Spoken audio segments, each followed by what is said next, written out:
Hello বন্ধু, আসসালামু আলাইকুম। এই যে তলে দুটো ফটো দেখতেছেন, এক নম্বরে আমি, দুই নম্বরে হলো ওয়াজেদ আলী চৌধুরী। তার কারণ এই দুইটা মেয়েদের 2026-এর বেশি সমষ্টিতে এমএলএ আশাবাদী প্রার্থী। তার কারণ ভাই, ওয়াজেদ আলী চৌধুরী যদি ইলেকশন খেলতে পারে, আমি কেন পারবো না? আমিও তো নিজের একটা যোগ্য ক্যান্ডিডেট। তো আপনাদের মতামত কি কমেন্টে জানিয়ে দেন। তার কারণ ভাই, আবার করেন যে তুমি কি টিকিট পাবে, তুমি কোন দলে থেকে? আমি হইলাম সোশ্যাল মিডিয়ার একটা কন্টেন্ট ক্রিয়েটর, এই দলের থেকে। তো আপনাদের মতামত কি? ভিডিওটা কিসের জন্য বানাইতেছি? তার কারণ ভাই, আপনার বাড়িতে আপনার হাতে একটা mobile phone, Android mobile phone আছে, আপনি নিজেও ঘরে বইয়ে এডিট করে আপনি প্রচার করে দেন। তার কারণ আপনার মেসেজ ছিল যাতে আপনি একজন দাবিদার আশাবাদী প্রার্থী। তার কারণ ভাই, আবার কবেন যে টিকিট তুমি পাইবা, টিকিট হলো আমার বাড়িতে ছাতা। তার কারণ ভাই, আমি ঘরে বই থেকে হ্যালো করবো, টিকিট আমার ঘরে আয়া করবো।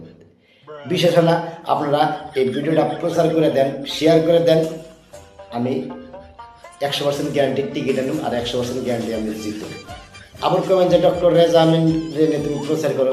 ডক্টর রেজা আমিনের শক্তি আছে, ঠেলুক। ডক্টর রেজা আমিনের মানুষের চিন্তাইছে, কারে কিরম চিনে ওটা রাইজে দেখতেছে। তো আপনাদের মতামত কি? এই দুজন ক্যান্ডিডেটের মধ্যে কারে চান? একটু দয়া ধর্ম করে আপনি কমেন্টটা করে দেন। তার কারণ আমি নিজেও একটা আশাবাদী প্রার্থী। আপনারা কি চান যে আমি রোদে পড়ে বেচা মেরে, রোদে মেহনত করে, মাথায় মাটি কেটে ফালায় ইনকাম করে খাই? একটু আমার জন্য দোয়া করেন, যাতে জানি আমি ঘরে বয়ে থেকে এসি রুমে থাইকা জানি আমি ইনকাম করে খাইতে পারি। তার কারণ বিশিংজুরের সমষ্টিতে ভোটের মূল্য নাই। আপনিও বোর্ডে ইলেকশন বা টিকিট আনলে আপনিও জিতবেন, এটা 100% গ্যারান্টি। তো ভিডিওটা কেমন লাগলো? লাইক শেয়ার করে দিন। ধন্যবাদ।